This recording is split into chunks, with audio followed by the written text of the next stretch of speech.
Bonjour à toutes et à tous. On va pouvoir démarrer pour essayer de tenir le timing qui est le nôtre. Alors, nous avons aujourd'hui une nouvelle séquence de réflexion sur l'Europe de demain, après les conférences que nous avions eues avec Matthias Fekl et puis Sylvie Goulard il y a quelques mois. Et cette fois-ci, nous sommes très heureux, et particulièrement aujourd'hui, de recevoir un grand spécialiste de l'Europe, mais plus que ça, qui connaît très bien, quand je dis l'Europe, c'est plusieurs pays en plus. C'est-à-dire que c'est non seulement l'Europe dans ses mécanismes, mais quelqu'un qui est habitué à travailler dans plusieurs cultures.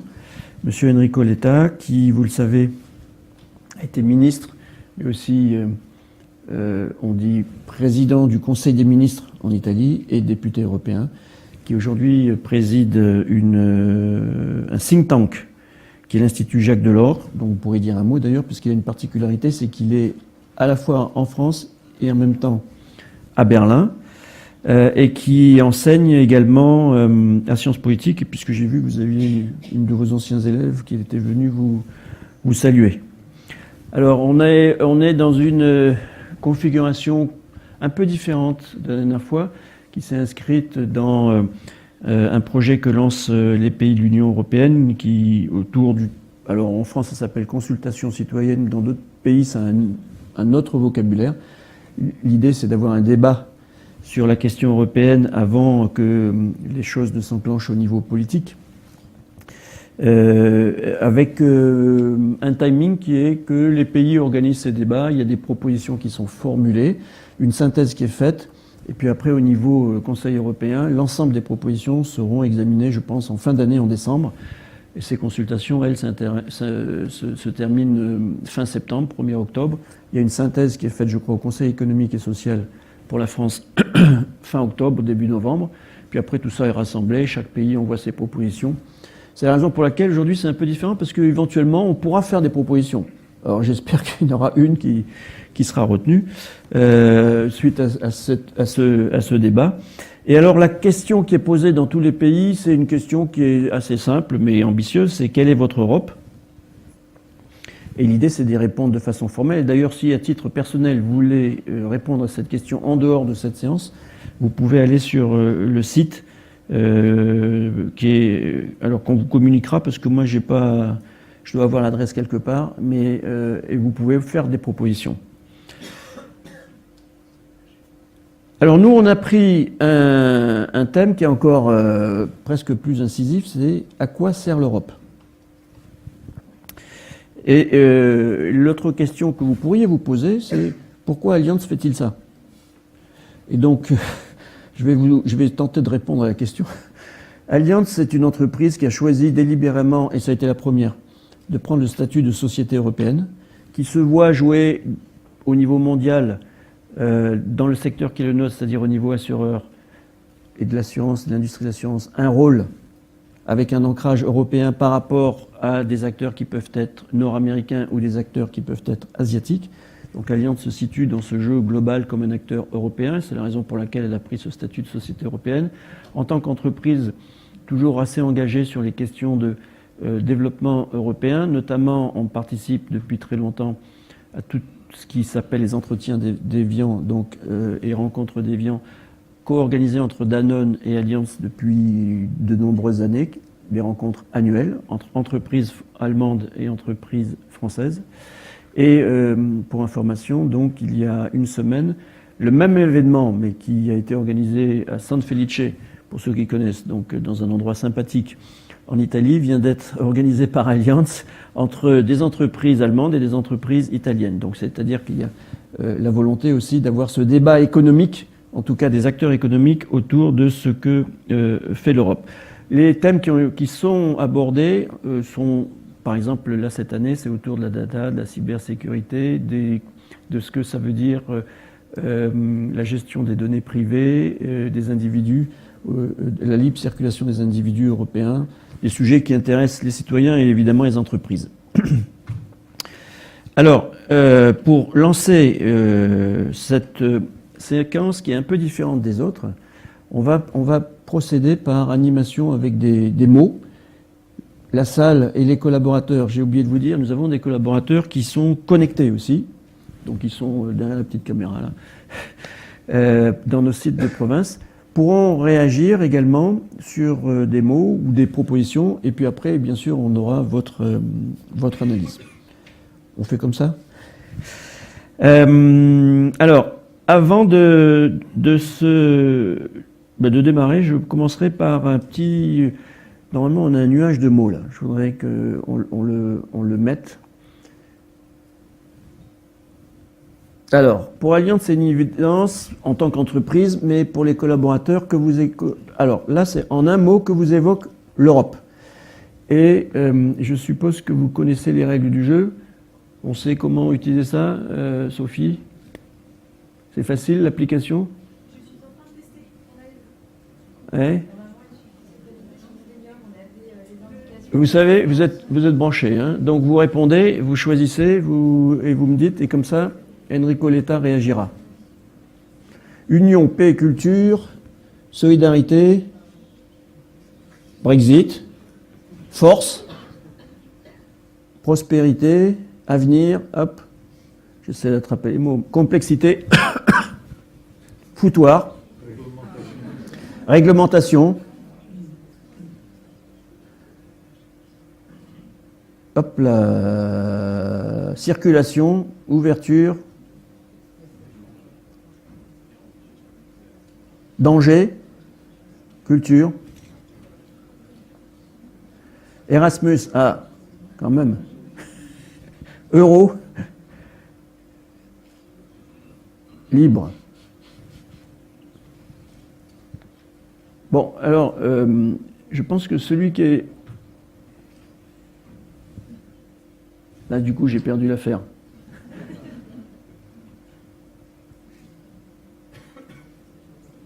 Ah, maintenant, vous reposez la question aux collaborateurs ? Faut m'expliquer, là.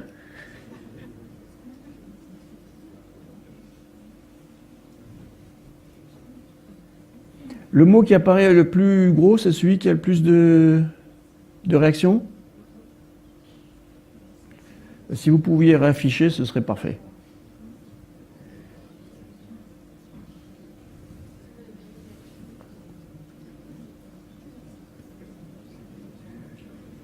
Qu'est-ce qui a une bonne mémoire? C'était union. C'était union ou c'était force? Bon. Alors, ben, Monsieur Letta, la parole est à vous.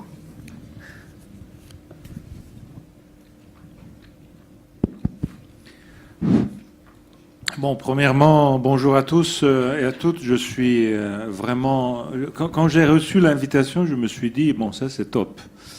Et je me suis dit, c'est la première fois que je voyais un tel engagement et surtout une volonté de faire dans un lieu de travail, vous êtes ici dans votre lieu de travail, un moment de discussion très libre dans laquelle il n'y a pas de solutions qui sont déjà organisées et dans laquelle, à la fin, vous ne devez pas tirer des solutions sur votre travail immédiat, mais vous devez, et on doit tous, discuter ensemble sur qu'est-ce que l'Europe nous évoque et surtout quels sont aujourd'hui les défis, les problèmes qu'on a devant nous. Je pense que c'est une très belle façon d'employer des lieux de travail, des lieux dans lesquels vous passez votre vie. Et votre vie, notre vie, à la fin, c'est l'Europe. C'est cette Europe qui est aujourd'hui sous discussion, qui est au centre de débats, de discussions, comme elle ne l'avait jamais été auparavant. Donc, je pense, premièrement, c'est une très belle initiative. J'ai tout de suite dit oui, parce que je trouve ça très, très intéressant, très intelligent. Je trouve intéressant cette idée des consultations citoyennes, et c'est pour ça que j'ai accepté de m'y impliquer et de chercher à aider un peu, parce que ça a été une bonne idée, mais surtout ça a commencé avec la bonne méthode. C'est un lieu, et ce sont des initiatives que pour toute l'année ça va continuer, c'est surtout en France, l'idée est venue de la France, Dans d'autres pays, il y a plus de difficultés. Mais la bonne idée, c'est celle de dire il faut discuter de ça de façon totalement ouverte. Il faut qu'il y ait surtout les voix de tous les côtés. Des gens qui sont des passionnés d'Europe et des gens qui ont des doutes sur l'Europe. Seulement en ouvrant cette discussion et surtout en faisant cette discussion hors d'un moment électoral. Ça, je pense, c'est l'idée géniale de tout ça. Parce que les gens sont sollicités normalement le mois avant les élections, ou désormais la semaine avant les élections. Et quand les gens sont sollicités seulement parce qu'il y a à la fin un but, avoir ton vote, d'un côté ou de l'autre, à la fin on perd l'intérêt, qui est l'intérêt réel, authentique, à chercher de discuter autour de quelque chose, quelques valeurs qui sont essentielles pour notre futur. Donc, en ayant démarré avec ces deux points de méthode, j'entre dans le sujet. Et je vous dis pourquoi je pense qu'à la fin, la discussion aujourd'hui est la discussion essentielle. Et à la fin, aujourd'hui, la question sur qu'est-ce que évoque l'Europe en un mot et qu'est-ce que l'Europe nous dit pour le futur, qu'est-ce que, en discutant avec nos proches, nous disons à nous-mêmes pourquoi on fait l'Europe. Pourquoi ?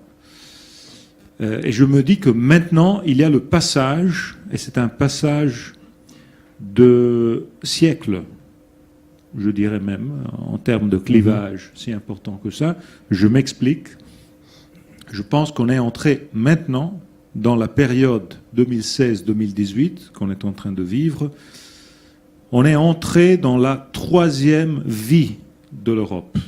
La première vie de l'Europe a démarré avec le discours au Quai d'Orsay de Robert Schuman en 1950, donc toute la période du début.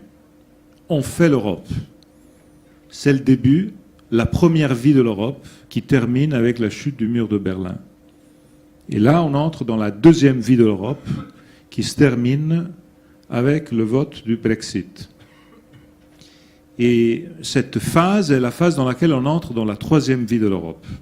Je m'explique pourquoi je pense ça et qu'est-ce que ça m'évoque en un mot. Et le mot est « à quoi sert l'Europe ?» Dans l'idée de la première vie de l'Europe, à quoi servait l'Europe? Alors là, c'était plutôt le mot « paix ». Parce que l'Europe de Robert Schuman, de Jean Monnet, de Adenauer, de De Gasperi, c'était l'idée de travailler sur la blessure la plus violente, sanglante de l'histoire mondiale. Et cette blessure, c'était la frontière de l'Alsace, la frontière entre la France et l'Allemagne. Là, vous êtes vraiment bien... c'est vous, hein? C'est Allianz. Donc, cette frontière entre la France et l'Allemagne, c'était la cause de tous les dégâts, les guerres, les morts, les millions, les générations de jeunes exterminés par ces guerres. Donc, la première question, pourquoi fait-on l'Europe, c'est ça. Et à la fin, le début, c'est la communauté économique, la communauté du charbon et de l'acier, l'Euratom. En vérité, la toute première idée, vous savez, de Jean Monnet, c'était celle de prendre les deux régions clés, la Sarre d'un côté et la Lorraine de l'autre, les régions d'où on tirait les matières premières pour faire les armes, pour s'entretuer, et les rendre une espèce de Suisse. Donc un territoire qu'on mettait sous les Nations Unies, etc. Ça ne marchait pas. Et donc il dit, il faut faire quelque chose qui unit les deux pour éviter qu'il ne se passe. Donc ça, c'est la première raison. Et donc c'est à la fin, on fait l'Europe pour remettre ensemble France et Allemagne, et on le fait avec d'autres, le Benelux et l'Italie.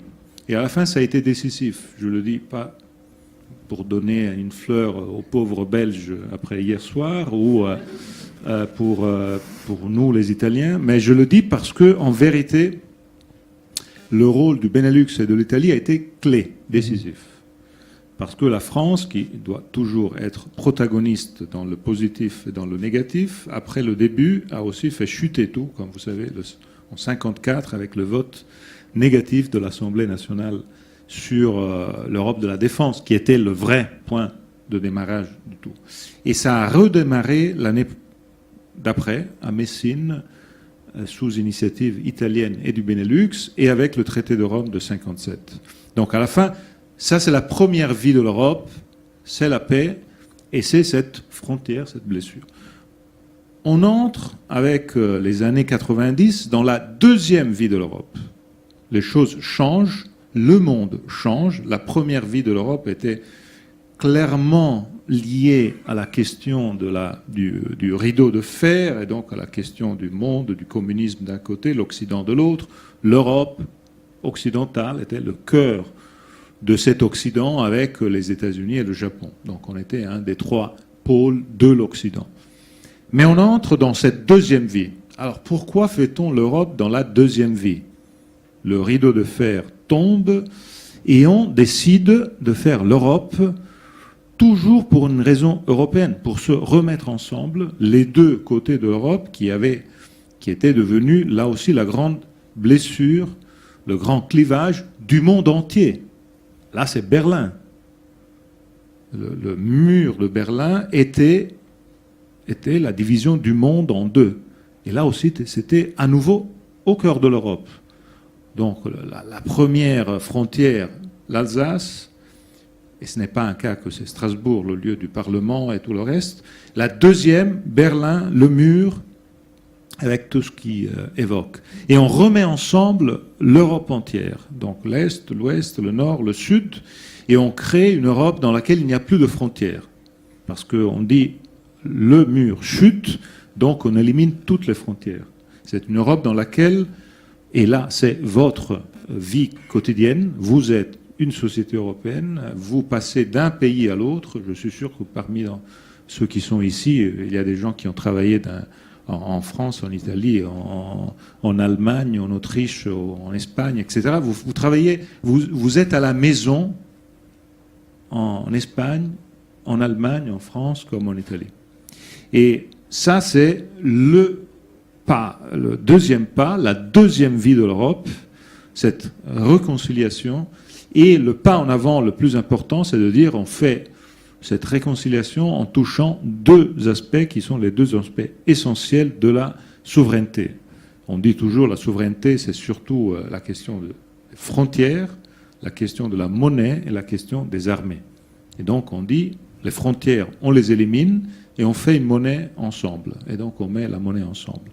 Et c'est cette deuxième vie, toujours pour des raisons européenne, comme on dirait aujourd'hui, domestique, intérieur. Je viens au défi d'aujourd'hui et de demain. Pourquoi cette discussion est si intéressante que ça? Parce qu'en vérité, on entre dans une troisième vie de l'Europe dans laquelle les raisons pour lesquelles on a fait la première vie de l'Europe et la deuxième vie de l'Europe ne sont plus suffisantes. On le voit en parlant avec les gens dans nos pays, avec nos sociétés. On a beau dire, on fait l'Europe parce que c'est la paix. Moi, je vois, oui, les gens qui ont vécu encore la guerre ou qui ont encore la mémoire de ce que ça a été la guerre, ça évoque quelque chose. Les jeunes générations, ça n'évoque absolument rien. L'idée qu'on fait l'Europe pour la paix. Parce que l'absence de paix est quelque chose qu'on ne connaît pas, qu'on n'a jamais connu chez nous, c'est automatique, given for granted. La même chose pour le deuxième aspect. Et on entre, pourquoi aujourd'hui on entre dans une troisième vie de l'Europe et pourquoi le Brexit est si important que ça? Pourquoi le Brexit, l'élection de Trump, tout ce qui est en train de se passer dans les dernières 2 années? De mon point de vue, mais là c'est vraiment très personnel, parce que là, on a le défi et en même temps la réponse. La troisième vie, on fait l'Europe et on doit être tous ensemble dans une Europe union, donc voilà, le mot que vous avez le plus cité, parce que Dans le passage de la première vie de l'Europe à la deuxième vie de l'Europe, le monde n'avait pas beaucoup bougé. Il avait bougé en termes d'équilibre géopolitique. La fin du communisme a été énorme en termes de... Mais la vraie transformation du monde a eu lieu dans les dernières 20 années, dans ce début de siècle. Et c'est une transformation du monde démographique et en termes de pouvoir économique. Or, ces deux aspects bouleversent complètement la donne, et même si on est tous très bons et meilleurs aujourd'hui plus que hier à jouer au foot, nous les Européens, on a démontré ça, pour le reste, ce n'est plus comme ça. C'est-à-dire que le monde d'aujourd'hui est un monde de plus en plus qui va de plus en plus vers un monde moins eurocentrique et un monde dans lequel les polarités et les pôles sont plutôt hors de l'Europe. Je vous fais un petit exemple de vie personnelle pour vous dire que je suis en train de vous raconter une chose que je vis personnellement et que j'ai vécu personnellement. J'ai laissé l'Italie, la politique italienne, pour venir ici à Sciences Po. On m'a offert de devenir le doyen de l'école des affaires internationales de Sciences Po. 3 ans que je suis là, je revois mon agenda de mes voyages pendant ces 3 années. J'imaginais venir à Paris dans une université globale comme Sciences Po. J'avais en tête une idée qui n'a absolument pas été l'idée qui est devenue la réalité. La réalité, c'est que je vois mes voyages pour faire les doubles diplômes, pour organiser le travail avec nos universités confrères, consoeurs, pour trouver les nouveaux étudiants, etc., etc. Je retrouve mes voyages, je trouve 30 voyages hors Europe en 3 ans, dont 24 en Asie. Alors que probablement, si j'étais venu ici il y a 20 ans faire le même job, ça aurait été 24 sur 30 peut-être aux États-Unis. Parce que les universités avec lesquelles il fallait faire, c'était toutes les universités américaines. Aujourd'hui, mes voyages, ils sont tous à Beida, à Fudan, Tsinghua, à Beijing, Hong Kong, Singapour, Tokyo, et je pourrais continuer, Inde, Jakarta, Kuala Lumpur, etc. C'est un tout petit exemple, et je termine là-dessus, parce qu'on doit discuter dans ce genre de rencontres, pour vous dire quelle est la raison vraie. Je me rends compte, un peu cérébrale, et là il faut y mettre le cœur, pour laquelle on fait l'Europe aujourd'hui dans cette 3e vie de l'Europe. Parce qu'on est entré dans un monde dans lequel nous, les Européens, pour des trends qui vont continuer comme ça inexorablement, on va être important, influent, stratégiquement décisif si nous serons unis, ensemble. Et on a vécu ces 2 années dans lesquelles on a compris qu'est-ce que ça veut dire. Le Brexit a été un peu, pour moi, le sujet, le turning point, parce que le Brexit, c'est les Anglais qui étaient un des grands sujets de la globalité et qui était un sujet global tout seul, il y a des années, et qui aujourd'hui se pose le problème, est-ce que tout seul on va quelque part? Et l'impression, c'est que au moment du vote, il y avait l'enthousiasme de se dire, ça c'était le slogan des Brexiteurs, qui est devenu le slogan du gouvernement May, on va faire Global Britain. Donc Londres va être à nouveau le centre du monde, comme c'était au temps de la Compagnie des Indes et de tout le reste. Ce même langage est un langage qui, en France, en Allemagne, en Espagne, en Italie, les grands pays européens, reste un langage qui existe, reste un défi et une tentation très forte, celle de dire, tout seul, on peut, l'Allemagne, c'est clair, l'Allemagne peut imaginer de jouer toute seule avec ses succès économiques. La France, avec aujourd'hui le rôle, par exemple, dans la politique étrangère de sécurité. Mais si on regarde ce qui va se passer dans 10 ans, 20 ans, 30 ans, est-ce qu'on sera en condition, chacun de nos pays, même les plus grands, d'être visible, influent fort dans le monde de demain. Et puisque dans la politique internationale, c'est une guerre d'influence, je pose le problème et ma réponse est non. On sera influent seulement si on sera ensemble. Sur les grands enjeux du monde de demain, on l'a vu avec les 2 années qui sont derrière nous, avec la faillite du Brexit, parce que je pense qu'à la fin c'est une faillite par rapport à ceux qu'ils avaient vendus aux électeurs qui ont voté Brexit. Et je pense que la résignation de Boris Johnson et David Davis est la démonstration de ça.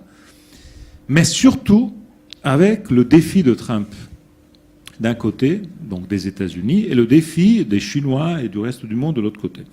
Est-ce que raisonnablement, on peut imaginer dans 10 ans qu'un pays européen tout seul est capable de se mettre à la table d'une négociation avec les États-Unis, avec la Chine, sur un sujet quelconque? Ma réponse est non. Et ma réponse est non sur le commerce, ma réponse est non sur les règles financières, ma réponse est non sur les questions de l'environnement, ma réponse est non sur beaucoup de sujets. Avec Trump, on a vu la perception de qu'est-ce que ça veut dire une présidence américaine qui tire tout le potentiel du unilatéralisme de la puissance américaine. Imaginez-vous ce que serait sur le commerce le résultat en termes de négociations sur l'économie de chacun de nos pays européens si on était tout seul à négocier avec les États-Unis de Trump aujourd'hui. Je pense qu'on serait dans une condition de grande difficulté. On peut le faire, et on peut le faire parce qu'on est tous ensemble. Et tous ensemble, on est en condition de gérer cette négociation. Je parle du commerce, mais je pourrais dire la même chose sur le climat. La conférence de Paris a été un succès. Le post-Paris a été un succès, même avec le défi des États-Unis qui se sont retirés de tout ça. Ils se sont retirés et à la fin, ils ont été les seuls. Pourquoi ? Parce que l'Europe était unie et l'Europe unie a su attirer le reste du monde avec son leadership uni. Imaginez-vous ce que serait une Europe qui n'est pas en condition d'être unie dans ces grands enjeux. On sait tous très bien que le problème du climat n'est pas la pollution chez nous, en France ou en Italie. Si vous prenez les chiffres, vous voyez très bien, il faut convaincre les Chinois, point, et les Indiens. Si on n'a pas les Chinois, les Indiens on bord de tous ces progrès de long terme, tout ce qu'on peut faire chez nous est important, mais assez secondaire. Je pourrais citer beaucoup d'autres sujets, les règles de la finance, beaucoup d'autres sujets qui ne sont pas des sujets marginaux. Ce sont les questions essentielles qui concernent, quand je parle d'environnement, la vie et la mort des personnes, quand je parle de welfare, je parle de les conditions de vie. Donc, à la fin, je pourrais vous raconter ça en reprenant une expérience de vie personnelle que chacun d'entre nous peut faire. Qu'est-ce qu'il est en train de se passer dans nos vies? On a tous la perception que nos vies, on a tous été éduqués à ça, formés à ça, que nos vies, la vie d'une personne est rien par rapport à l'histoire de l'humanité. La durée de la vie d'une personne, c'est rien. L'histoire de l'humanité, des millions d'années, qu'est-ce que c'est que la vie d'une personne? Rien. Mais nos vies, aujourd'hui, c'est différent. Et c'est différent pour une raison très simple. Je prends ma génération, je pense beaucoup de gens de ma génération ici. Imaginez-vous un instant, quand vous êtes nés, les gens de 66 comme moi, le monde en 66 était fait de 3 milliards de personnes. Quand notre génération va terminer sa course dans cette vie, le plus naturellement loin possible, mais on peut dire que le monde sera peuplé de 10 milliards de personnes. Et ça va être comme ça. On ne peut pas discuter sur ces sujets. Donc, on commence notre vie à 3 milliards et on la termine à 10 milliards. Il n'y a eu rien de pareil dans l'histoire de l'humanité. Premièrement, parce que la Terre est une. Elle nourrissait 3 milliards. Et la même Terre doit en nourrir 10 milliards. Donc là, on comprend pourquoi la question environnementale est la plus importante de toutes. Elle était un peu sous-estimée, je pense, dans les paroles qu'on a mis. Et je pense qu'à la fin, c'est la plus importante. Et je le dis parce que je sais aussi quelque chose, c'est-à-dire dans toutes les consultations citoyennes, normalement, à la fin, quand on parle de tout, la question environnementale est celle qui est mise au tout début de toute préoccupation. Mais on va poser la question après. Mais la question clé est celle de dire, parmi ces 3 milliards et les 10 milliards de demain, combien étaient les Européens? Parce que ça, c'est la question clé. Quand on était 3 milliards, les Européens, on était 500 millions. 1 sur 6. Quand on va être 10 milliards, nous, les Européens, on va être les mêmes 500 millions. Peut-être 480, 520. Mais à la fin, on va être les mêmes 500 millions. Donc, on va être 1 sur 20. Donc, en termes démographiques, il y a une chute énorme. Et en termes de pouvoir économique, c'est la même chose. C'est la même chose. La France devient, selon les données qu'on a eues hier, la 7e économie du monde, non plus la 6e. Et dans les prochaines années, toutes les économies européennes vont sortir des premiers 7 pays du monde. Donc après la France, ça va être l'Allemagne. Et l'Italie est déjà sortie, le Royaume-Uni est déjà sorti. La question clé, donc, est que le monde qui s'était organisé autour de l'Occident européen est un monde qui va s'organiser autour d'autres lieux de pouvoir. Pour être influent, présent, fort, et pour faire en sorte que notre façon de vivre, notre welfare, nos rêves, le welfare avec toutes ces opportunités et la façon dans laquelle nous vivons dans nos pays européens, bon, on a besoin d'une Europe unie. Donc moi, je termine en cherchant de vous laisser simplement un point. Et le point essentiel, c'est que l'évolution de l'histoire de nos vies fait en sorte que chacun d'entre nous, qui a des enfants, doit se poser le problème non seulement de qu'est-ce que sera la vie des prochaines années dans lesquelles nous, la France, l'Italie, nos pays, bon, tout va bien se passer. Le point essentiel est quel sera le monde dans lequel nos pays vont vivre, nos jeunes, nos enfants vont vivre, et ce monde a besoin d'une Europe unie. C'est nous qui avons besoin d'une Europe unie pour défendre nos valeurs. Et là, moi j'ai parlé jusqu'à maintenant de valeurs environnement, trade, mais je pourrais parler de liberté de presse, indépendance de la justice, parité homme-femme, laïcité de l'État. Je pourrais faire une longue liste. Il y a 2/3 du monde dans lesquels toutes ces valeurs-là n'ont aucune possibilité d'être mises en place. Et vivre en sachant que cet univers de valeurs, que pour nous c'est acquis, ce n'est pas comme ça, ça change complètement. Donc on entre dans un monde, c'est cette 3e phase. Alors nos vies, il faut comprendre que seulement tous ensemble, on peut gérer tout ça avec une possibilité de succès. Ceux qui aujourd'hui racontent que tout seul c'est mieux, donc cette approche souverainiste que je comprends les raisons. Et quelquefois, moi aussi, j'ai la sensation le sentiment que, parce que la raison vraie, c'est l'accélération de la globalisation, de la mondialisation qu'on est en train de vivre le jour qu'on a inventé l'iPhone. L'invention de l'iPhone a changé nos vies et a accéléré tout, a changé vos métiers. Je pense que vous êtes la démonstration concrète de ce que ça veut dire. Un changement de métier, de business avec l'invention de l'iPhone. Mais ça a changé la politique, ça a changé les services, tout. Ça a changé les relations entre nous. Ça a rendu beaucoup plus difficile de vivre dans ce monde aujourd'hui hyper connecté, dans lequel la peur de perdre mon identité est beaucoup plus forte aujourd'hui qu'il y a 10 ans ou qu'il y a 20 ans. Donc, la peur de perdre mon identité m'amène à demander plus de proximité.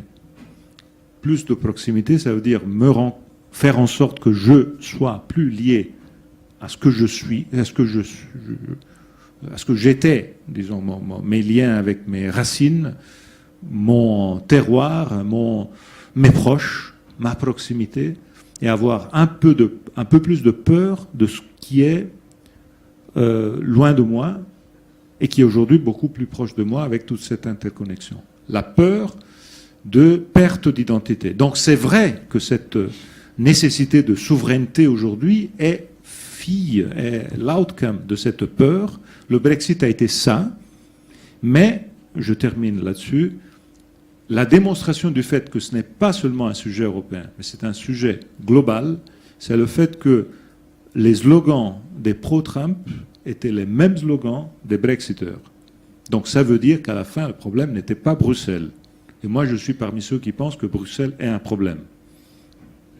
Parce qu'il y a tout un problème, architecture institutionnelle européenne, trop concentrée dans un centre trop bureaucratique qui est Bruxelles, qui est un problème.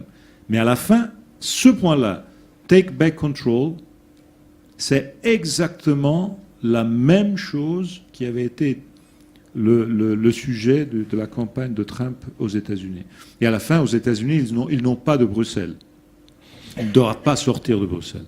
Je m'arrête là. J'ai voulu évoquer quelques idées, quelques problèmes, beaucoup de défis, et je suis ravi d'en parler.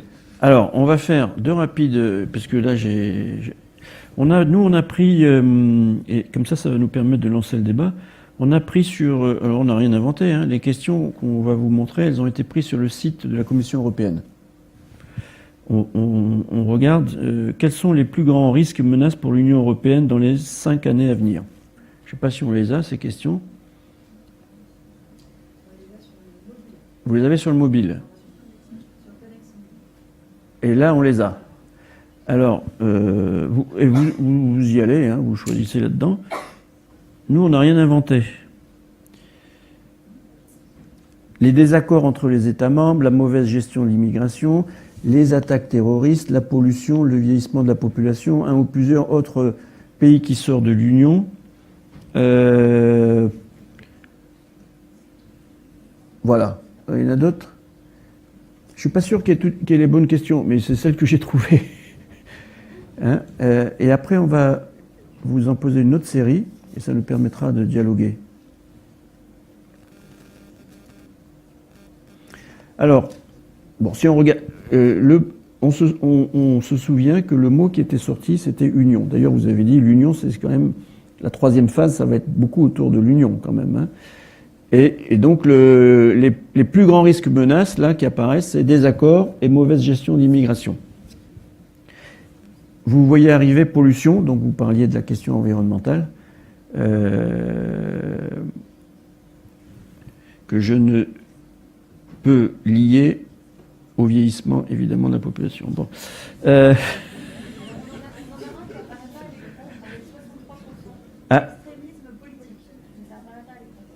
L'extrémisme politique, oui, je l'avais, moi, mais donc il n'apparaît pas à l'écran. Donc il y a extrémisme politique, désaccord entre États membres et mauvaise gestion d'immigration, pollution. On en fait un autre dans la foulée. Vous êtes prêts pour le suivant? Quelles sont, selon vous, les solutions aux propositions que vous souhaiteriez mettre en avant que vous proposiez les vôtres? Et là, on les a prises aussi sur le site de la Commission européenne, en les ayant un peu tordues pour une ou deux, parce qu'elles nous paraissaient difficiles. Voilà, égalité femmes-hommes, solidarité budgétaire plus grande, haut niveau de sécurité, plus d'énergie renouvelable, développement de l'agriculture... Bon, ok, on aurait pu mettre un pôle RSE d'ailleurs. Retraite minimum garantie partout dans l'UE, accès équitable et égal à l'éducation pour tous, égalité salariale pour un même emploi partout dans l'Union européenne. Hop là, et puis j'ai proposé. Une gestion commune de l'immigration, je pense que c'était le dernier, c'est ça? Ok.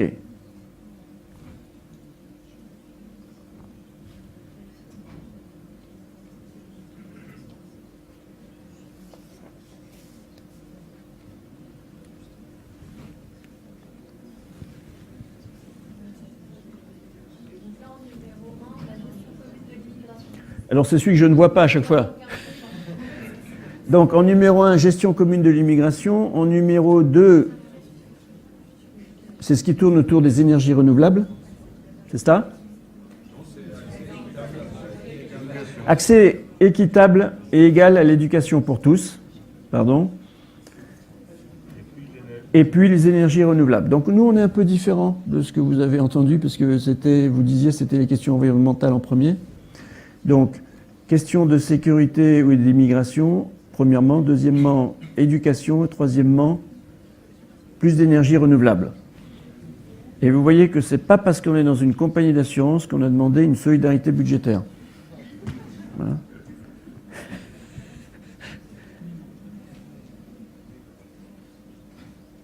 Du coup, vous pouvez, maintenant, je vous laisse réagir brièvement à cela, et du coup, on peut échanger avec la salle, et si vous avez des propositions, autres que ces questions, n'hésitez pas. Alors là, on commence à avoir des questions. Donc, mais sur les trois thèmes qui sont arrivés en tête.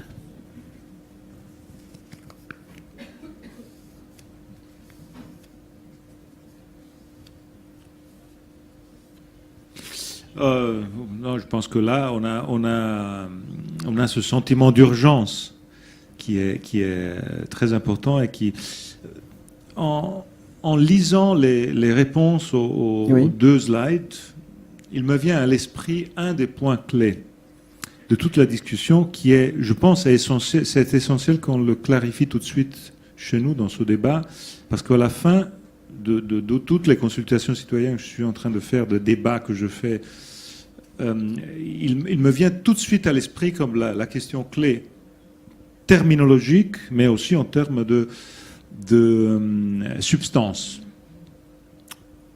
Je prends l'immigration, le sujet le plus controversé. Moi, je pourrais dire l'Europe a failli sur l'immigration. Si vous aviez ici, je prends des noms français pour éviter toute... Geert Wilders. Mm-hmm. Geert Wilders, probablement, il dirait ici la même phrase que moi j'ai dit. Il dirait « l'Europe a failli sur l'immigration ». Etc. Vous pouvez prendre beaucoup d'autres. Pourquoi on dit la même phrase, mais on pense 2 choses complètement différentes? Parce que là, il y a un des cœurs du problème de la relation de l'Europe avec les citoyens. Parce que moi, dans ma phrase, l'Europe a failli sur l'immigration, l'Europe, c'est surtout les pays membres européens. Dans sa phrase, l'Europe, c'est l'entier, ce sont les institutions européennes, l'Europe vue comme le fait qu'on est ensemble. Donc pour lui, la faillite, c'est du fait qu'on est ensemble. Pour moi, la faillite, c'est le fait que, sur ce sujet, je prends l'Europe, la question migratoire, à la fin, le veto de pays membres a bloqué la possibilité des institutions communes. Ce n'est pas un cas que la gestion commune gagne dans cette réponse-là. Parce que ce qui manque à la fin, c'est exactement le point essentiel. Moi, je pense que sur la question migratoire, la faillite totale est de la méthode intergouvernementale. C'est-à-dire de la méthode dans laquelle les pays membres, entre eux, trouvent une solution au niveau horizontal. Écoutez, c'est exactement le même sujet des problèmes qu'on a chaque fois qu'on se met autour d'une table et qu'il n'y a pas une règle de majorité pour décider. Qu'il n'y a pas quelqu'un qui prend une décision pour tous, déléguée par les autres, mais qui est capable de prendre une décision pour tous. Je fais un exemple sur la question migratoire. Dès que la Hongrie ou la Pologne ont mis sur la table l'option 0, la question est devenue impossible à trouver des solutions. Quelle est l'option 0? C'est l'option de dire « moi, j'en prends 0 ». Dès que un pays peut dire « nous, on en prend 0 », la question devient impossible à être gérée. Parce que vous n'aurez aucun Premier ministre autour de la table qui va rentrer chez lui en disant à ses citoyens, voilà, ça a bien marché, on en a pris 15 000. Ça a bien marché de ce flux, de cette crise, on a 5000. Parce qu'avec l'option 0 sur la table, ces citoyens vont lui dire non, c'était 0. Il fallait que tu en prennes 0. Parce que mon expérience à moi, c'est que la solidarité, la générosité, ça marche dans la vie privée. Dans les relations internationales, il n'y a pas de solidarité et de générosité à moins qu'elle ne soit réglée et mise dans les traités, les règles qu'on se donne. Parce que si vous avez le cas de la migration, je vous raconte ce qui m'est passé à moi. Moi, j'étais aux affaires quand le premier naufrage a eu lieu. C'était la nuit entre le 2 et le 3 octobre 2013. Et un bateau a sombré près de Lampedusa, à 200 mètres de l'arrivée, dans la plage des Lapins, une plage fantastique, c'était une plage de vacances exceptionnelles. Et dans ce bateau qui sombrait la nuit, 366 personnes sont mortes là. Et avec je ne veux pas entrer dans les détails de l'épouvantable situation qu'on a dû gérer là. Ce qui s'est passé les jours après, ça a été qu'on s'est dit, bon, écoutez, on ne peut pas faire en sorte que la Méditerranée devienne une mer de morts. Il faut se poser le problème de quoi faire. Et à la fin, quand on a commencé à discuter, moi j'ai eu l'impression absolument claire que l'approche de tous les autres, sauf la Grèce qui avait le même problème de l'Italie, mais tous les autres c'était la même chose, était celle de dire solidarité, dans des documents pleins de solidarité. On peut même mettre de l'argent, mais le virus, il reste chez vous. On ferme les frontières et le virus, il reste chez vous. Avec l'idée que si le virus reste dans le pays voisin, moi je ne suis pas touché, qui est la plus aveugle des approches. Regardez le Brexit.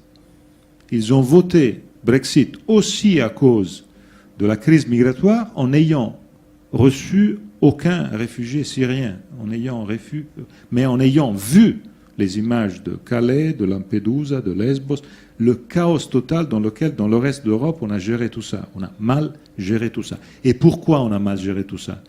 Parce qu'à la fin, on a voulu faire le scapegoat sur l'Europe, mais on n'a voulu jamais donner à l'Europe les moyens de faire ce que la Banque centrale européenne fait sur la politique monétaire. Et ça marche.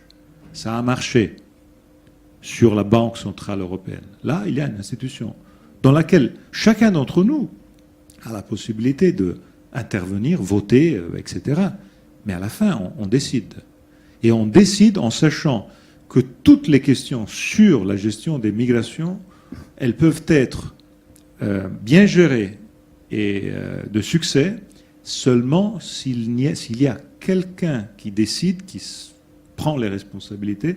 Mais si c'est une chose dans laquelle le Premier ministre parle avec l'autre Premier ministre, je t'en donne 100, tu m'en donnes 300, on s'échange ça ne va jamais marcher. Ça a été un désastre à cause de ça, parce qu'à la fin, tous ont joué ce scapegoat et l'idée du virus. Et aujourd'hui, on est 5 années se sont écoulées depuis le moment dont je vous ai parlé.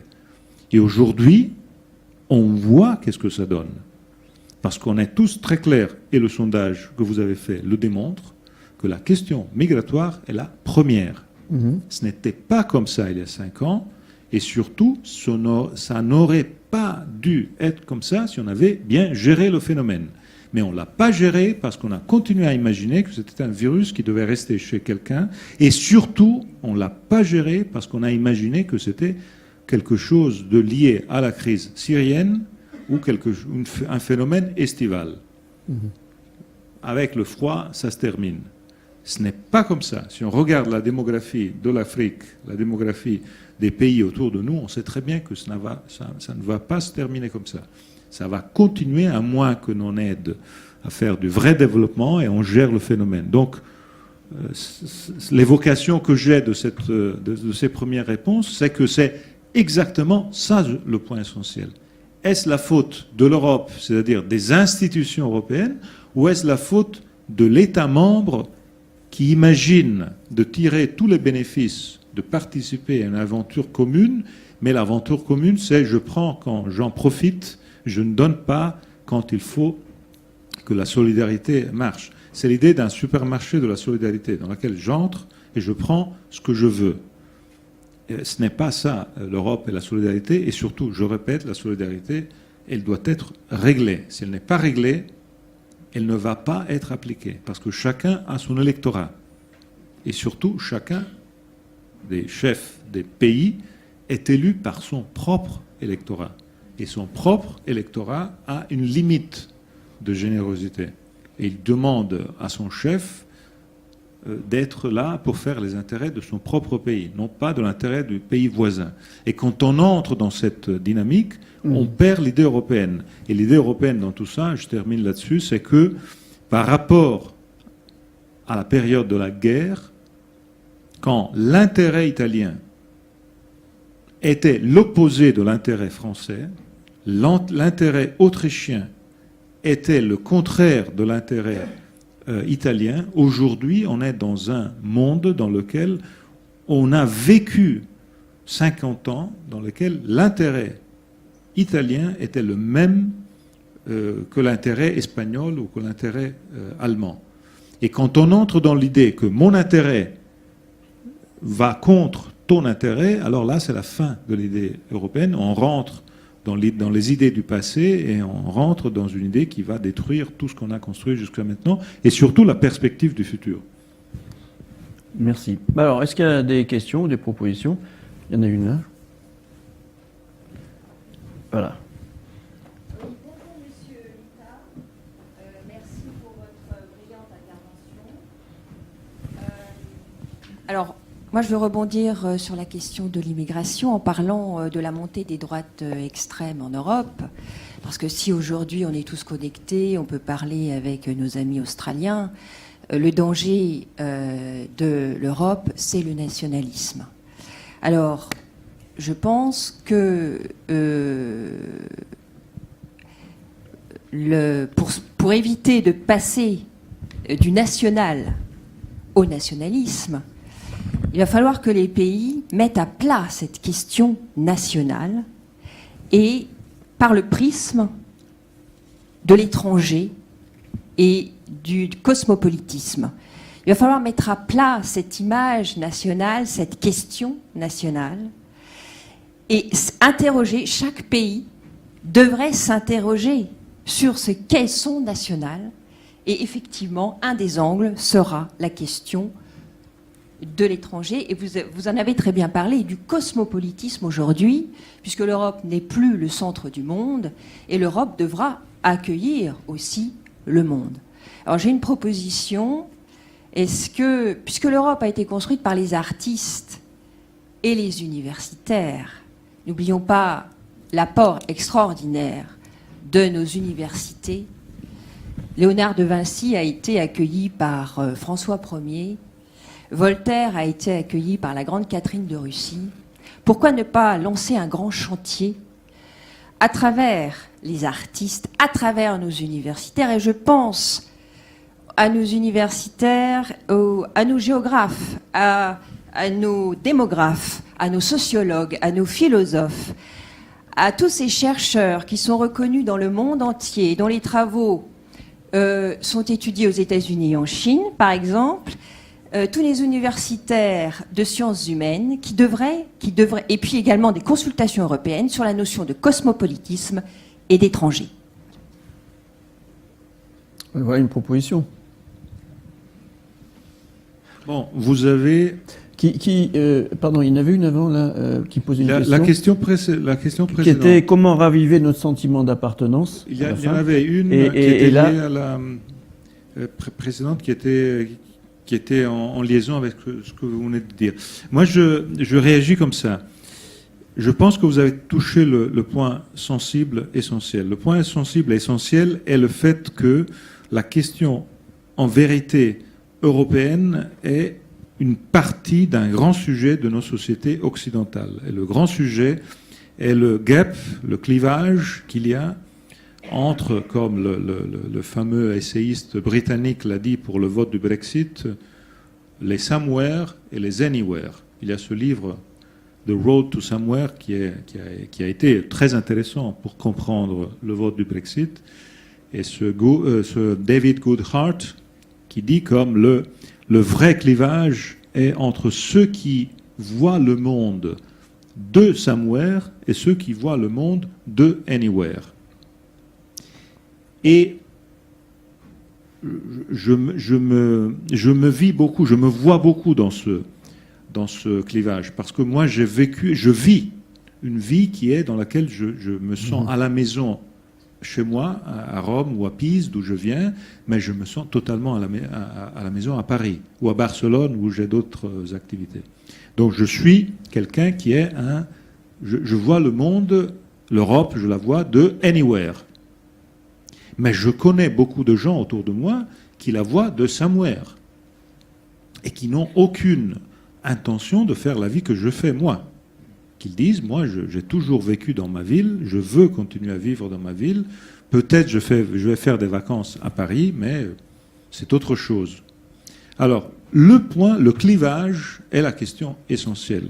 Parce qu'à la fin, cette question est une question de volonté de vivre et de voir le monde comme avec ces deux points de vue, mais c'est surtout aussi une question d'éducation, de formation. Et là, ça revient sur la question clé, la question de la formation. Et là, je pense que votre proposition est une proposition de généralisation d'Erasmus de créativité, et je la partage complètement. Moi, j'ajouterais un deuxième volet qui est aussi essentiel. Je l'explicite en un mot, mais je pense que si j'avais on dit la baguette magique. Voilà. Si j'avais la baguette magique, ou si on me disait, bon, tu es le chef de l'Europe pour un jour, tu peux faire une chose, alors je créerais un Erasmus obligatoire pour les jeunes de 14 ans. C'est-à-dire, je créerais une occasion pour tous les jeunes, tous, parce que la question clé, c'est que si on limite cette activité cosmopolite aux universitaires, on la limite à une partie de nos sociétés qui est une partie déjà poussée à l'ouverture, naturelle. Alors que le vrai sujet est passé par toutes les familles, françaises, italiennes, portugaises, finlandaises, dans l'espace le plus naturel de leur vie, qui est l'espace de la vie scolaire de leurs enfants, à 14 ans, la possibilité de faire, non la possibilité, dans le cursus, dans le curriculum, de faire une partie de la scolarité, que ce soit 4 mois, que ce soit 6 mois, 5 mois, dans un autre pays.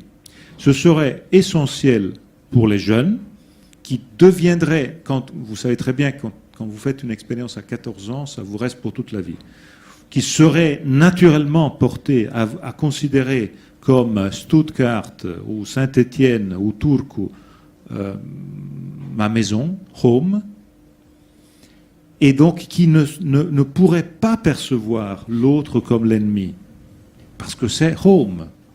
Mais ce n'est pas seulement les enfants, ce seraient les parents aussi.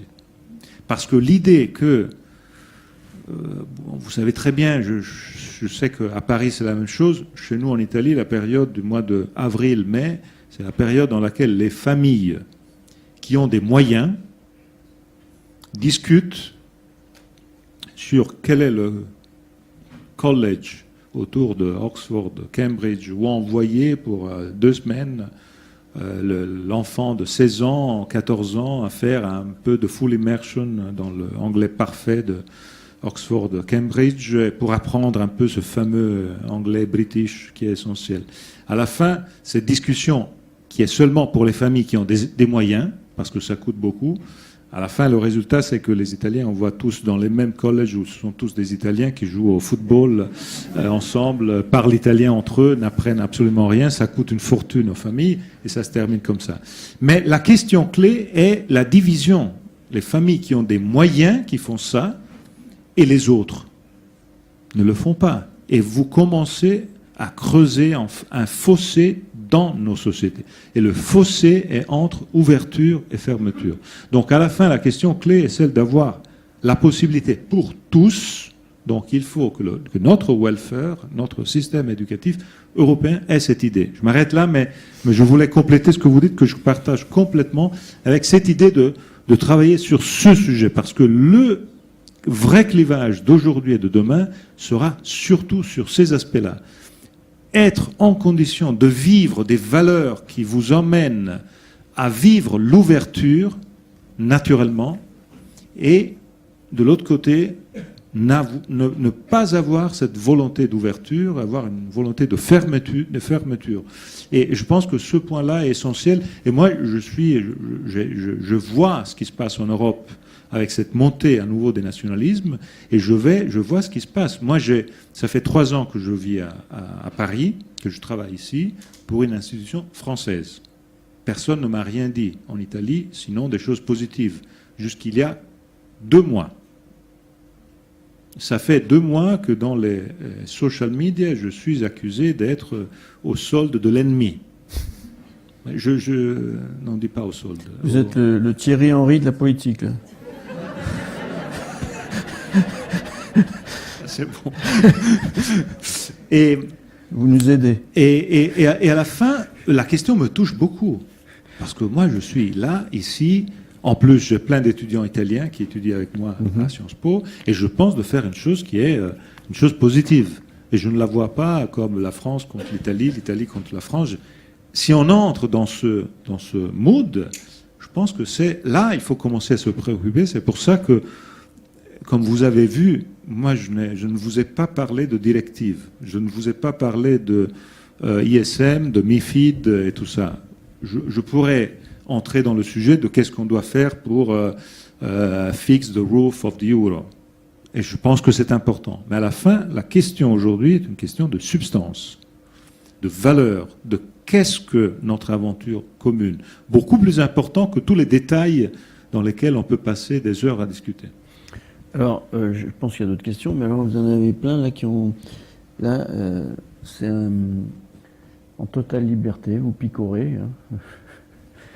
Bon, je pense que la première question est intéressante parce que oui. Il est vrai que la question de l'opposant est une question fausse, mais il est vrai aussi que l'évocation de sentiments forts dans un peuple, c'est une évocation qui a toujours besoin aussi d'une comparaison, d'une confrontation. Et je pense qu'à la fin, aujourd'hui, Trump est un bonheur pour nous. Est un bonheur. Parce qu'on a clairement devant nous le sens de qu'est-ce que ça veut dire être menacé, challengé sur des questions clés. Les questions clés, ce sont des questions qui touchent les intérêts européens. Parce qu'il est clair que Trump, c'est quelqu'un qui a une idée très simpliste et très forte par rapport à ses électeurs. En plus, c'est quelqu'un qui a une sympathie, évoque sympathie chez nous, parce qu'il y a beaucoup de monde qui dit « mais qu'est-ce que vous en voulez à lui ?» Il a promis des choses à ses électeurs, il est en train de maintenir ses promesses. Malheureusement, ces promesses, elles étaient toutes contre nous. Donc le discours de ceux qui disent « America first, c'est bien, maintenant on va faire France first, Italy first, etc. » À la fin de tout ça, ça marche quand vous êtes dans une position de force. Je le dis toujours à mes amis italiens qui aujourd'hui, il y en a beaucoup qui sont très contents de cette Italy First. C'est très bien. Parfait. Mais il y a des sujets sur lesquels Italy First, quand l'Italie est en faiblesse, pas à cause de ses fautes, par exemple à cause de sa géographie. La question migratoire, c'est une question qui est touchée par les aspects simplement géographiques. Mmh. Pour reprendre nos pauvres amis belges, la gestion de la frontière entre la Belgique, c'est pas très compliqué, franchement. La question de la gestion de la frontière de la Grèce ou de l'Italie, ça c'est compliqué. Et ça, c'est la géographie qui nous a donné ça. Donc, quand vous avez une faiblesse qui vient de votre géographie, vous ne pouvez pas faire Italy First. parce que vous avez besoin de l'accord avec les autres, de la solidarité avec les autres. On comprend tout petit sujet, mais même l'Hongrie et l'Autriche ont expérimenté qu'est-ce que ça veut dire que l'Europe est essentielle. C'est pour ça que moi je m'enrage beaucoup sur la question de l'immigration, parce que je me dis que c'est un désastre, qu'on est en train de perdre nos valeurs, mais aussi on gâche une grande opportunité pour démontrer l'utilité de l'Europe. Vous avez 500 000 personnes qui fuient, qui sont en train de s'échapper d'une guerre civile en Syrie, qui frappent à la porte de l'Autriche, et il est clair pour les Hongrois, pour les Autrichiens, qu'il n'y a pas de solution nationale à ce sujet. Parce que dans un pays petit, vous avez 500 000 personnes qui arrivent, bon, il n'y a pas de solution nationale, ça c'est clair. Ce n'est pas en mettant l'armée autrichienne à la frontière qu'ils sont en condition de résoudre le problème. Ça ne peut que être une solution européenne. Donc on voit que là, peut-être l'Europe est importante. Et on est en train de se faire échapper, de gaspiller complètement cette fondamentale raison pour comprendre pourquoi l'Europe est importante. Parce qu'aujourd'hui, on a de tels sujets que les moyens, la toolbox nationale n'est absolument pas suffisante. Moi, je le dis toujours, et je le dis toujours à Paris, parce que la France, avec l'Allemagne, le Royaume-Uni et un peu l'Italie aussi, ce sont les pays qui ont plus le risque, courent le plus le risque de se considérer potentiellement autosuffisants. Et je dis toujours, écoutez, dans le monde d'aujourd'hui et de demain, avec les chiffres dont j'ai parlé, la Chine, les États-Unis, l'Inde, etc., en Europe, il n'y a que deux types de pays. Il y a les pays qui sont petits et les pays qui n'ont pas encore compris qu'ils sont petits. Stop. Parce que quand vous allez parler avec un dirigeant chinois, vous avez tout de suite la perception de qu'est-ce que... Et on voit la différence. La Chine d'il y a 10 ans et la Chine d'aujourd'hui. Ils ont une attitude différente par rapport à nous. Ils commencent à nous regarder, ne nous regardent plus d'un taux d'infériorité comme c'était il y a 10 ans. Ce n'est plus comme ça. Et dans 10 ans, ça va être encore pire. Donc là aussi, ou bien on est tous ensemble, ou bien sur beaucoup de sujets, on va perdre. Et ce sont des sujets sur lesquels il y a un intérêt. Et des intérêts qui veulent dire la façon dans laquelle on vit chez nous. Il y a juste deux questions là à droite, là, vous en avez une. La troisième frontière de l'Europe à dépasser ne serait-elle pas d'aller finalement jusqu'à la Russie? Parce que vous avez parlé de tout le monde sauf de la Russie pour l'instant, mais qui est là quand même. Et puis... C'est une question qui m'évoque un point essentiel. La Pologne et l'Ukraine. Je trouve que c'est un très, très bel exemple, un exemple très important pour parler de l'Europe. Pour une raison très simple. Si vous prenez la Pologne et l'Ukraine, ça me donne la possibilité de vous faire un petit exemple qui ne parle pas de technocratie, directive, bureaucratie, mais qui parle de la différence entre la vie et la mort. De l'Europe comme lieu qui fait la différence entre la vie et la mort. Alors, la Pologne et l'Ukraine, c'était les deux piliers du monde européen communiste. C'était deux pays qui avaient beaucoup de similarités en termes de données économiques et sociétales. Même les mêmes données, si vous regardez à la chute du mur de Berlin, la Pologne et l'Ukraine avaient sur les deux données plus importantes sur la question mort et vie, l'espérance de vie et la mortalité des enfants. Ce sont deux sujets qui, bon, chez nous, on ne les regarde même pas. Bon. En 90, la Pologne et l'Ukraine avaient les mêmes données en matière de mortalité des enfants et de espérance de vie. Un des deux pays est monté sur le train européen. L'autre, non.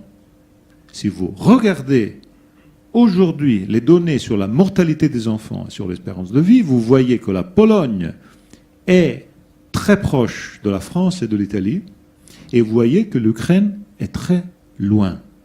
Alors là, ça veut dire que l'Europe, l'Union européenne, avec tout son welfare et tout ce qu'on connaît, fait la différence entre la mort et la vie. être dedans ou ne pas être à l'intérieur, ça veut dire vivre ou mourir. Et ce n'est pas de la rhétorique que je suis en train de faire.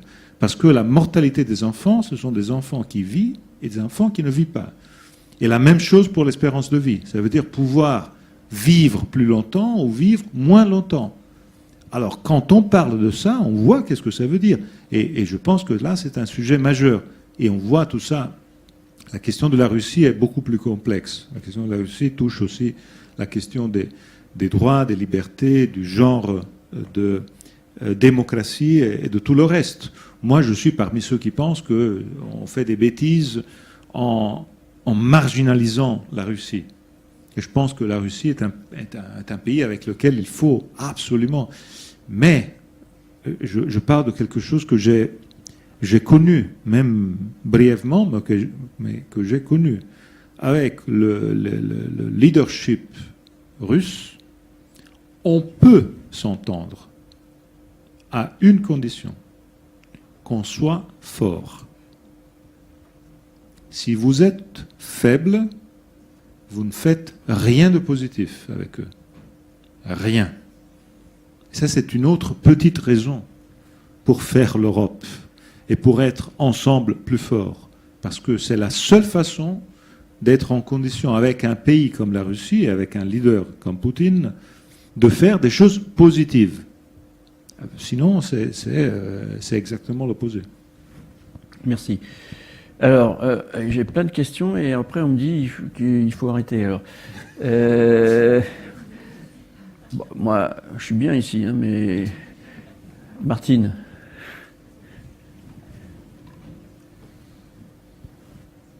C'est Nariné. Pardon, oui, pardon. Je crois que c'était Martine Legendre. Mais bon, Monsieur Latte, merci beaucoup pour votre intervention, très inspirante. Elle est russe en plus d'origine.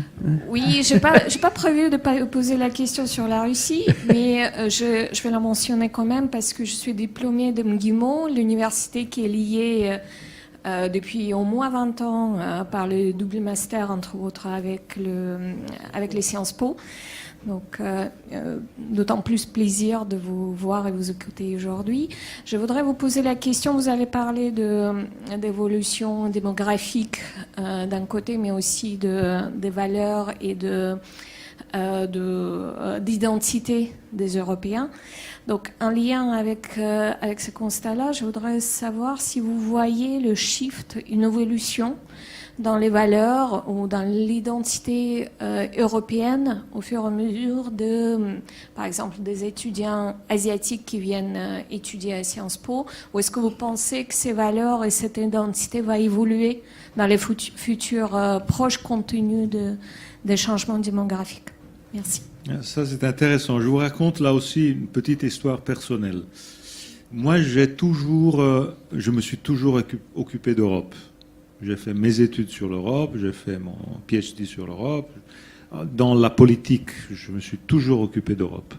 J'ai beaucoup écrit sur l'Europe. Aujourd'hui, si je reprends les livres que j'ai écrits avant mon arrivée à Sciences Po, je reprends ce livre et je me dis, mais c'est terrible, c'est ennuyant, c'est boring, c'est... Comment ai-je pu écrire ça?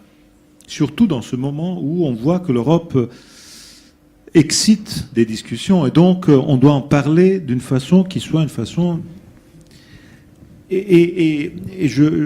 Aujourd'hui, je cherche à écrire autrement et à parler autrement grâce aux étudiants chinois avec qui j'ai dû travailler à Sciences Po.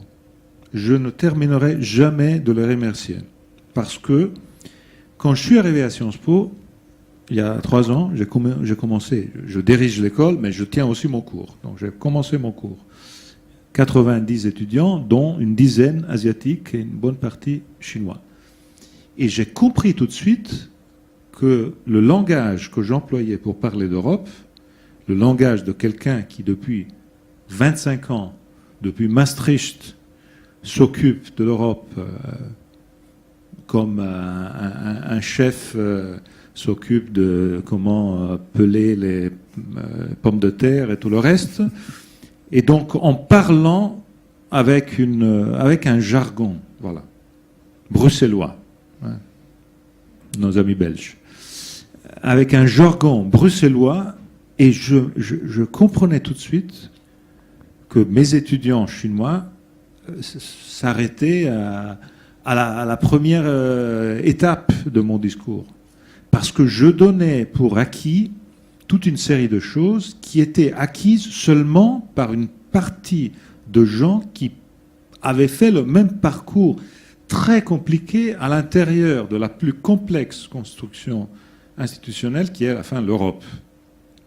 Et à la fin, je me suis dit, ça c'est un beau défi pour moi, et j'ai changé complètement mon logiciel, mon discours.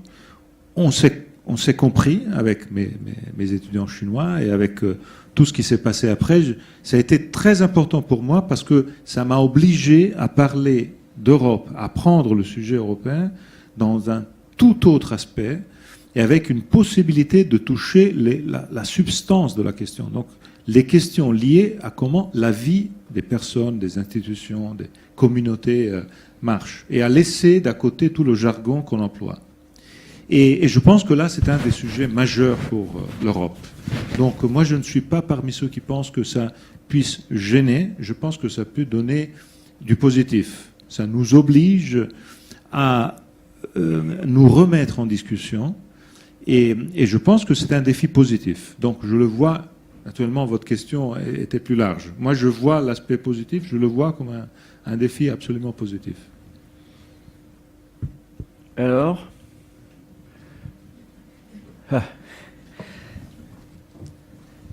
juste derrière.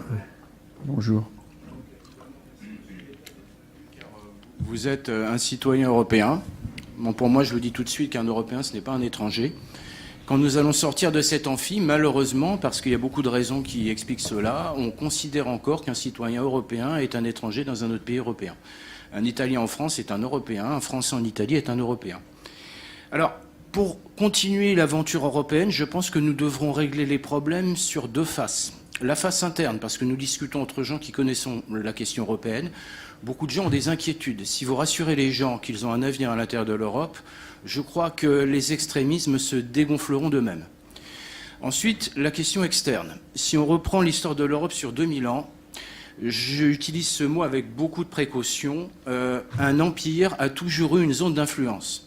Nous ne devons pas penser l'Europe actuelle comme un empire violent qui imposerait ses règles. Je dis simplement qu'à l'extérieur, vers l'Est et vers le Sud, nos lois, notre façon d'être ont une influence qui peut être positive. Dans ce sens-là, oui, nous devons discuter avec les Russes. Je ne suis pas pour un élargissement sans fin, car si nous voulons progresser, nous devons resserrer le noyau. Je pense aux pays fondateurs. Après, tout est possible, on peut agréger les pays. Et à partir du moment où nous aurons resserré le noyau, il y aura peut-être un peu plus de solidarité avec deux pays, effectivement, qui sont aux premières lignes. On dépassionnera le débat de l'immigration. Un Syrien qui vit en Europe ne devient pas quelqu'un de dangereux, c'est quelqu'un qui fuit une guerre. Après, pour une fois, pour prendre l'exemple américain, on pourrait imaginer un exemple positif entre les pays du pourtour et l'Europe, avec une espèce de carte bleue, qui serait la carte verte, une immigration, on va dire, contrôlée. Et il y a déjà des échanges européens qui se font avec des équipes internationales. On va dire Sénégal, Casamance, région agricole, sénégalaise. Là-bas, des projets sont aidés. Les gens créent eux-mêmes leurs projets, ils sont stabilisés et ça fait des choses positives. Et ça n'empêche pas de faire venir les gens. Je le fais très vite, j'aurais voulu dire beaucoup de choses, mais c'est complexe et je suis obligé de faire vite. Allez-y. Mais je partage complètement l'esprit de ce que vous dites et j'ajoute que la première partie de votre intervention m'évoque ce point-là, le point de dire le vrai enjeu, le vrai défi, le vrai but est celui de entrer dans une discussion, dans un débat, dans nos sociétés, dans lequel on puisse dire « je ne suis pas d'accord avec la politique monétaire de l'Europe » ou « je ne suis pas d'accord avec la politique migratoire de l'Europe, donc je me bats pour la changer » et non pas « donc je veux sortir de l'Europe ». Ça, c'est la question clé. Quand vous avez voté aux élections françaises, vous voyez ce que fait le gouvernement, vous voyez les propositions sur tel ou tel sujet, vous dites je suis d'accord, je suis contre. Vous ne dites pas je suis contre la politique des transports du gouvernement, donc je sors de la France. Ça, c'est une chose qui n'a aucun sens. Le point essentiel est entrer dans le débat européen dans cette situation. C'est pour ça que j'ai cité le Brexit comme un des points le plus importants. Parce que le Brexit, en démontrant qu'on peut sortir, si on n'est pas content, a déclenché une avalanche. Et c'est pour ça que le résultat du Brexit sera décisif. Moi, je suis parmi ceux qui pensent, par exemple, que ce serait essentiel de faire le possible pour aider les Britanniques à faire marche arrière. Je sais que je dis une chose très compliquée. Je le sais très bien, et même ils ne le méritent même pas. Mais je pense que ce serait essentiel pour l'Europe et ce serait essentiel pour l'avenir de l'Europe. Le fait de pouvoir dire la sortie comme solution, ce n'est pas une solution. La discussion doit être sur les moyens avec lesquels on cherche de faire d'un côté ou de l'autre. Et je pense qu'à la fin, ça c'est la question essentielle pour pouvoir se considérer tous européens et non pas étrangers, parce qu'on est à l'intérieur du même, de la même maison, et donc on se dispute sur les façons dans lesquelles on peut trouver des solutions ou ne pas trouver les solutions. Je m'arrête parce que le temps est... Mais je partage beaucoup votre esprit. Alors, moi aussi, je vais devoir arrêter, parce que vous aurez 2 minutes tout à l'heure là-haut. C'est une question ? Oui. Allez-y, mais vite. J'en profite pour dire et remercier tous les collaborateurs et collaboratrices qui sont là, parce que, pour la plupart, du coup, ils ont sauté leur déjeuner. Voilà. Oui, bonjour, merci beaucoup pour cette conférence. Ma suggestion était tout simplement, est-ce qu'on peut construire un peuple, un sentiment d'appartenance, si on ne parle pas la même langue, si on n'a pas une langue commune ? Ça ne veut pas dire qu'il n'y aurait plus d'italien, de français, mais il me semble qu'une décision forte, de parler couramment tous la même langue, ce serait déjà une base. Voilà, c'est tout. Ça peut faire revenir les Anglais. Vous avez totalement... En vérité, il faut prendre le mauvais anglais qu'on parle tous sans les anglais. Parce qu'avec les anglais, c'est difficile parce qu'ils te regardent en riant, etc. Mais vous avez raison. Je pense que c'est impossible. Moi, je pense que c'est impossible.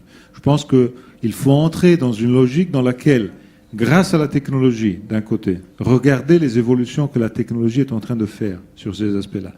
Et grâce au fait que l'éducation fait en sorte qu'aujourd'hui, de plus en plus, on maîtrise